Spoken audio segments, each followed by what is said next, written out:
Deer future teachers, আজকে আমরা পড়ব প্রোটোজোয়া সম্পর্কে। তো এই প্রোটোজোয়া কথাটা প্রথম বিজ্ঞানী গোল্ডফাস্ট কথাটা প্রথম ব্যবহার করেন, প্রোটোজোয়া কথাটা।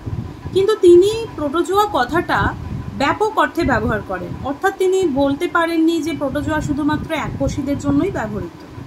কিন্তু এরপর বিজ্ঞানী ভন সাইবোল্ড, আবার নামটা বলছি, ভন সাইবোল্ড, তিনি প্রোটোজোয়া কথাটা প্রথম এককোষী প্রাণীদের জন্য ব্যবহার করেন।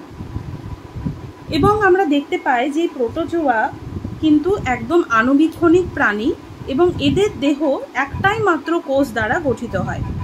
প্রোটোজোয়ার আরও এক বৈশিষ্ট্য, খুব ক্যারেক্টারিস্টিক বৈশিষ্ট্য হচ্ছে এদের দেহ নগ্ন অথবা পেলিকল দিয়ে আবৃত থাকে। এবং আমরা যদি প্রোটোজোয়া পর্বের প্রাণীদের দেখি তাহলে দেখব এদের চলন অঙ্গ, অর্থাৎ কিসের দ্বারা এরা চলছে, সিউডোপোডিয়া, ফ্লাজেলা, সিলিয়া। কিন্তু স্পোরোজোয়া গ্রুপের কিন্তু প্রোটোজোয়াদের কোনো রকম চলন অঙ্গ থাকে না এবং এরা কন্ট্রাকটাইল ভ্যাকুওল এর দ্বারা রেচন পদার্থ নিষ্কাশন করে। এবং এদের যদি রিপ্রোডাকশন দেখি, অর্থাৎ প্রোটোজোয়ার যদি রিপ্রোডাকশন দেখি, আমরা দেখতে পাবো সেক্সুয়াল পদ্ধতিতে হয়, অ্যাসেক্সুয়াল পদ্ধতিতেও হয় এবং এদের দেহে আমরা অল্টারনেশন অফ জেনারেশনও পাবো। এবার চলে আসি প্রোটোজোয়াকে কি কি পর্বে ভাগ করা হয়েছে। আমরা এখানে চার্টে দেখতে পাচ্ছি টোটাল 7টা পর্বে ভাগ করা হয়েছে।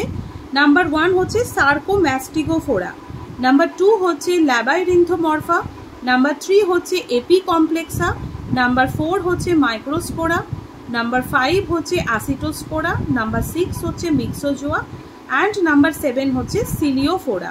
এটা কিন্তু তোমাদের 9, 10 প্লাস 11, 12 উভয়ের সিলেবাসেই কিন্তু আছে। যে সিলেবাসে তোমাদেরকে দেখিয়ে দিচ্ছি সেটা হচ্ছে classification of major phyla up to subclass with example, এগুলো কিন্তু আছে। আর সাবক্লাস অবধি পুরোটা আমি এখানে করাইনি, তবে এখানে কিছুটা আমি উপপর্ব অবধি আমি ভেঙেছি, পর্ব অবধি ভেঙেছি। এরপরে তোমাদের ভিডিওতে আরও ডিটেলসে পড়াবো। এখানে পর্ব এবং আমি কিছু উদাহরণ তোমাদেরকে দিয়ে দিয়েছি, তোমরা এইটুকু রেডি করো। নেক্সট ভিডিওতে আমি প্রোটোজোয়া পুরোটা তোমাদের কমপ্লিট করাবো। দেখো, সার্কোম্যাস্টিগোফোরার আন্ডারে উদাহরণ তোমাদেরকে পড়তে হবে ইউগ্লিনা কমপ্লেক্স, ভলভক্স, ওপালিনা, অ্যামিবা। সবচেয়ে ইম্পর্টেন্ট উদাহরণগুলো যেগুলো থেকে কোশ্চেন আসে সেই উদাহরণগুলোই আমি শুধু দিয়েছি।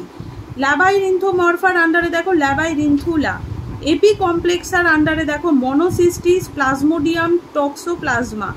মাইক্রোস্পোরার আন্ডারে উদাহরণ হচ্ছে অ্যাম্ফিক্যান্থা, অ্যাসিটোস্পোরার উদাহরণ হচ্ছে প্যারামিক্সা, ইউরোস্পোরিডিয়াম।